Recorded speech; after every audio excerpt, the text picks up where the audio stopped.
Alright then. आज का हमारा टॉपिक है स्किज़ोफ्रेनिया के बारे में। तो स्किज़ोफ्रेनिया क्या है? बेसिकली एक मेंटली डिसऑर्डर है। ये बेसिकली डिपेंड करता है कि पेशेंट कैसे सोचता है, कैसे बिहेव करता है वगैरह। तो हम आज इस पूरी सरल भाषा में बात करेंगे कि बेसिकली होता क्या है इसमें। तो दो तरीके के सिम्टम्स बहुत कॉमन होते हैं इसमें। एक होता है डिल्यूशन और एक होता है हेलुसिनेशन। तो आगे बात करने से पहले हम इन दो चीज़ को समझ लीजिए कि डिल्यूशन और हेलुसिनेशन होता क्या है।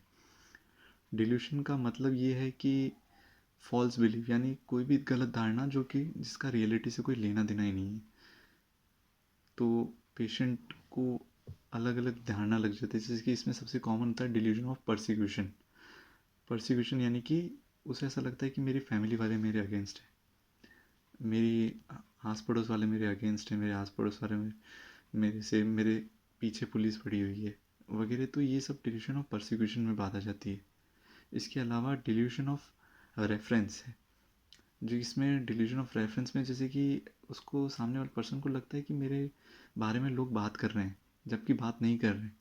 उसको ऐसा लगता है कि लोग मेरे बारे में प्लानिंग बना रहे हैं, मेरे खिलाफ, मेरे पे ऊपर हंस रहे हैं।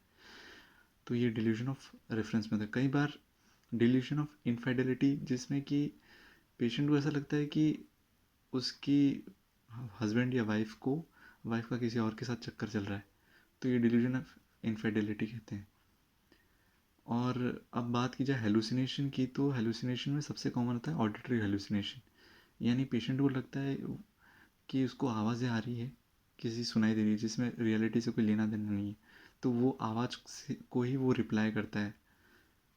तो ये ऑडिटरी हेलुसिनेशन है, जिसमें वो आवाज़ आ रही है बट असल में आ नहीं रही, बट पेशेंट को सुनाई दे रही है और वो रिप्लाई कर रहा है।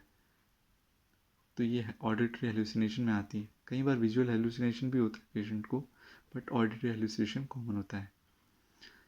तो यही चीज़ें हैं कि पेशेंट को ध्यान में रखना चाहिए। अगर आपको लगता है कि पेशेंट को ये चीज़ें हो रही है, तो आप जल्द से जल्द बिना देरी कराए, आप किसी चक्कर में ना पड़िए जो मौलवी वगैरह। आप जल्द से जल्द साइकेट्रिस्ट को दिखाइए और इसका इलाज सही कराए। तो ये चीज़ें सबसे बेसिकली जो मैंने बताया वो कॉमन रहती हैं। डिल्यूशन और हेलुसिनेशन की जो चीज़ें हैं, अगर ये लंबे टाइम तक रहती है तो काफ़ी खतरनाक है, और जल्द से जल्द पहचान के आप साइकेट्रिस्ट को बताएं ताकि आप इनका इलाज कर पाएँ।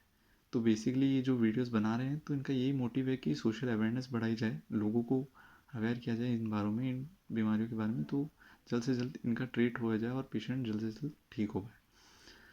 तो अगर आपको ये ऐसी वीडियो अच्छी लगी और आप चाहते हो अगर ऐसी वीडियो, तो आप लाइक कीजिए, सब्सक्राइब कीजिए और कमेंट करके लिख सकते हैं कि आप किस टॉपिक पे और चाहते हैं वीडियो। धन्यवाद।